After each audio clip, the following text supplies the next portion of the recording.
Reverendíssimo Padre Nilci, presidente desta celebração eucarística, irmãos e irmãs presentes nesta igreja matriz, internautas que nos acompanham pela Rede Santa Rita e pela Rádio Web Ativa Comunicações.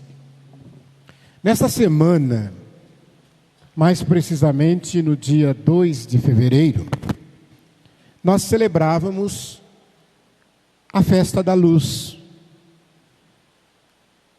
Antigamente se falava muita homenagem a Nossa Senhora das Candeias, ou Nossa Senhora Candelária, ou Nossa Senhora da Luz. Mas, na verdade, é a festa da Anunciação, né?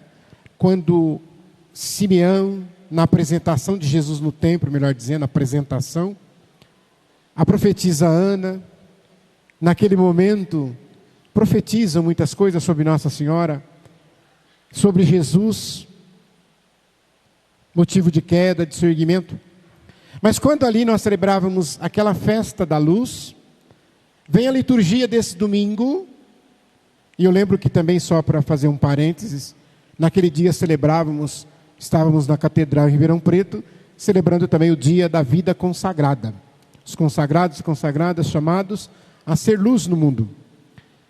E a liturgia desse domingo fala da luz, fala do sal, são dois elementos que ela trabalha, mas fala da luz, ser luz.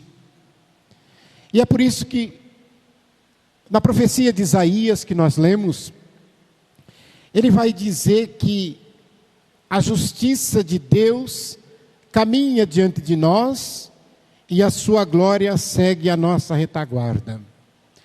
Mas o profeta diz que, para que nós sejamos esta luz, nós precisamos repartir o pão com os pobres. Nós precisamos vestir, o verbo que está aí é cobrir os nus. Nós precisamos acolher os peregrinos. E quando a gente fala isso, muita gente fala, vai repetir isso de novo? Mas é a liturgia. É o profeta Isaías que está falando. Então nós repetimos. Porque ele vai dizer que Deus rejeita uma religião fechada em si mesmo, uma religião voltada para si mesmo e que não olha para o outro. A semana passada eu dizia que Mateus começava a falar dos 5 sermões de Jesus e começava com o Sermão da Montanha. Hoje ele fala da luz e do sal. E ele vai nos chamar a atenção, e a segunda leitura também vai nesse mesmo sentido, de que para ser sal e luz, não precisamos ficar atrás de coisas extraordinárias, estrondosas, grandes, mas das pequenas coisas feitas no dia a dia, as pequenas coisas feitas para os mais necessitados. Eu costumo lembrar de um ditado que diz assim: nós precisamos aprender a fazer as coisas ordinárias. O que são as coisas ordinárias? Aquelas que estão na ordem do dia a dia. Fazer as coisas ordinárias de maneira extraordinária. Aí sim. Então, se você vai numa casa, lá tem o café da manhã, lavar louça, lavar roupa, limpar a casa.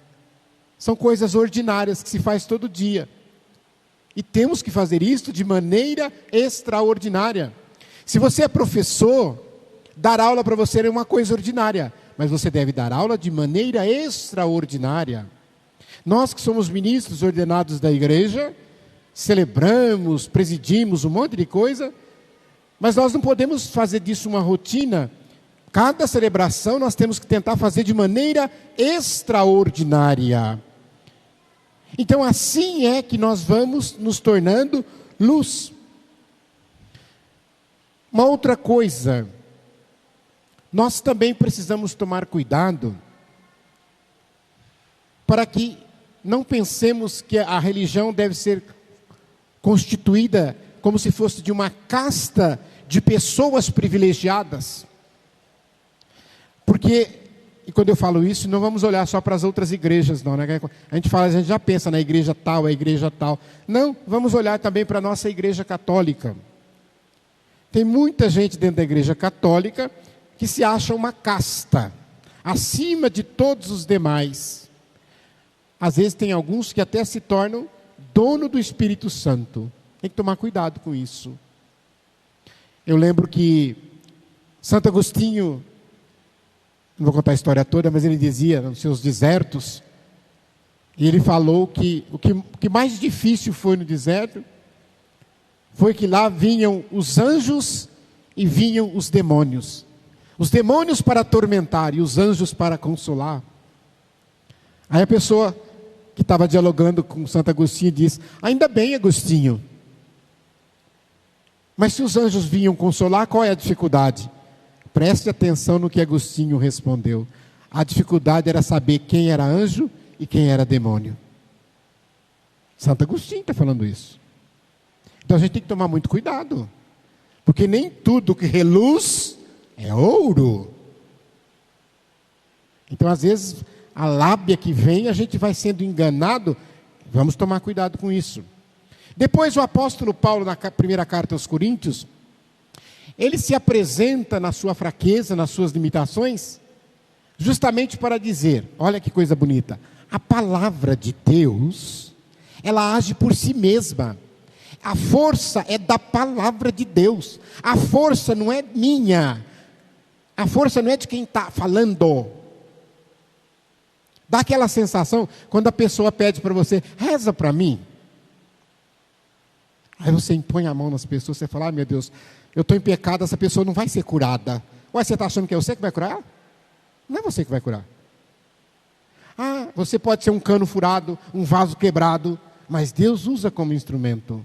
É Deus quem faz a cura, o milagre acontecer.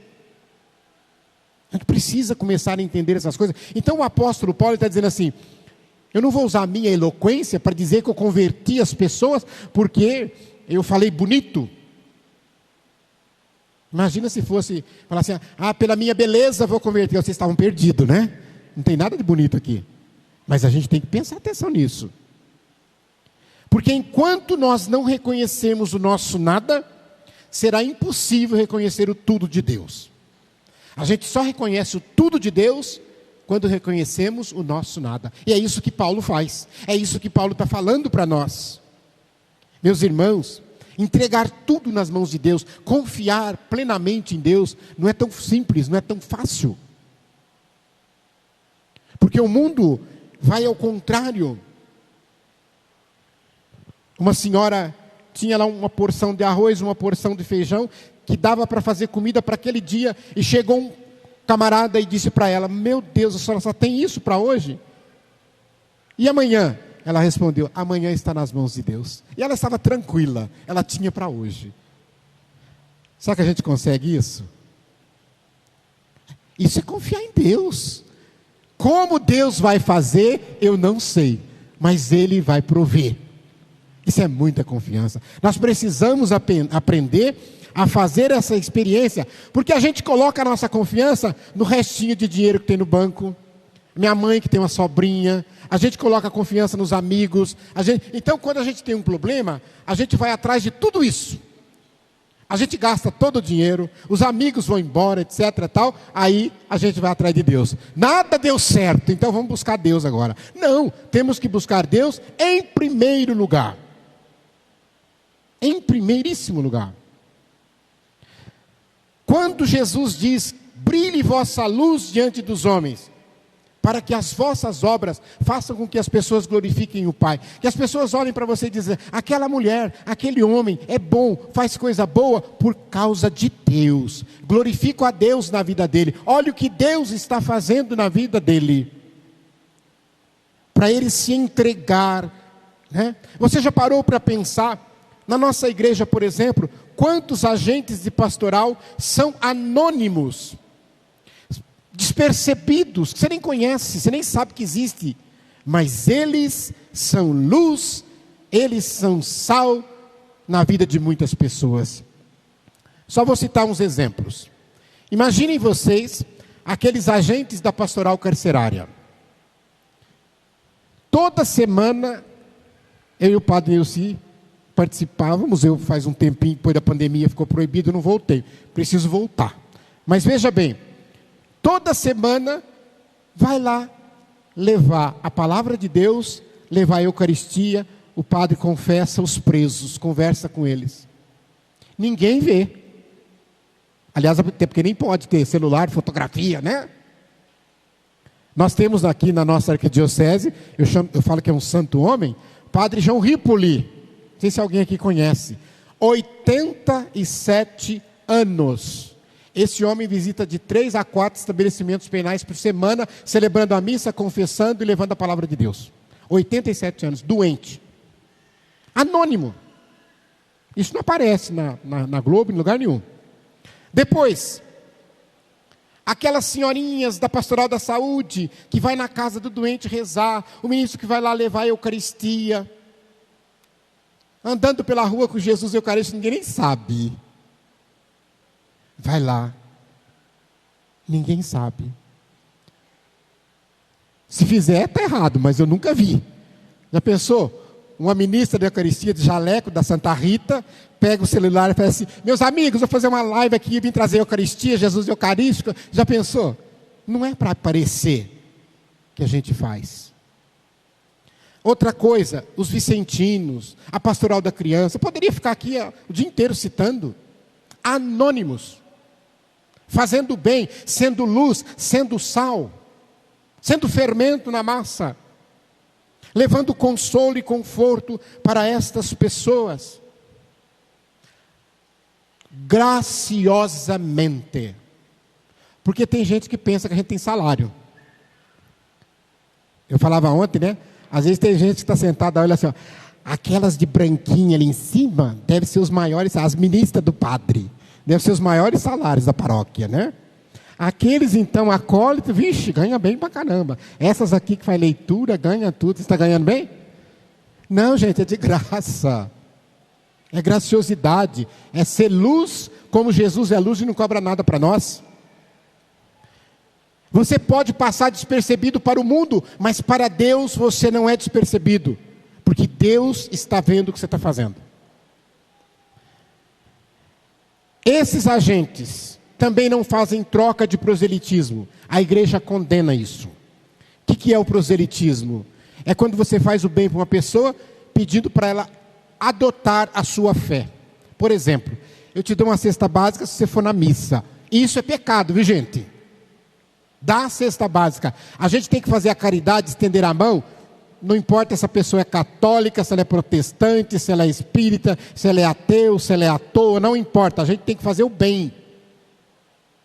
Eu não posso querer obrigar a pessoa a abraçar a minha fé para eu poder ajudá-la. É por isso que às vezes a gente critica, porque tem grupos que só ajudam os seus, os de fora não ajudam. E isso não é cristão. Jesus dá uma ordem para nós.